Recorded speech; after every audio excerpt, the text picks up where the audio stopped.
मुरलीधर आमटे म्हणजे सगळ्यांचे बाबा आमटे, ज्यांनी समाजसेवेसाठी आपलं संपूर्ण आयुष्य वेचलं. जीवनातील शेवटच्या क्षणापर्यंत त्यांनी समाजाला भरभरून दिलं.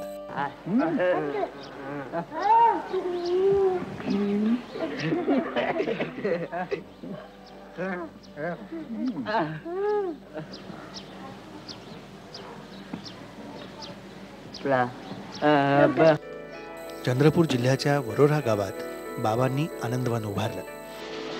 समाजातील तळागाळाच्या लोकांना एकत्र आणून जीवन जगण्याचा नवा मार्ग दाखवला. बाबांनी कुठल्याही अपेक्षेशिवाय कार्य केलं. जेव्हा लोक आपापसात भांडत होते, सगळे एकमेकांच्या जीवावर उठले होते, त्यावेळी बाबांनी भारत जोडोचा नारा दिला आणि तरुणांच्या मनात देशभक्ती जागवली. पैर में पहनाएंगे लेकिन जंजीरें नहीं पैर में डाले देंगे. लोकमाता को आश्वासन दे रहे. म्हणूनच बाबांनी हाती घेतलेल्या प्रत्येक कामात युवकांची त्यांना खूप साथ लाभली. मेरे महावचन लिखा हुआ है, I sought my soul I could not see, and I sought my God eluded me. त्यांच्या आभाळा एवढ्या कार्यामुळे त्यांना रॅमन मॅग्सेसे अवॉर्ड पुरस्कारानं सन्मानित करण्यात आलं. तसंच त्यांना आंतरराष्ट्रीय गांधी शांती पुरस्कारही देण्यात आला.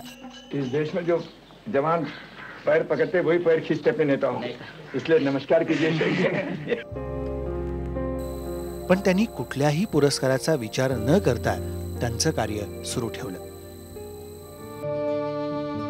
बाबा गेले तो दिवस होता 9 फेब्रुवारी 2008. पण बाबांचा वारसा आजही आनंदवन, सोमनाथ तसंच हेमलकसाच्या रूपानं दिवसेंदिवस समृद्धच होतोय. Bureau report, IBN Lokmat.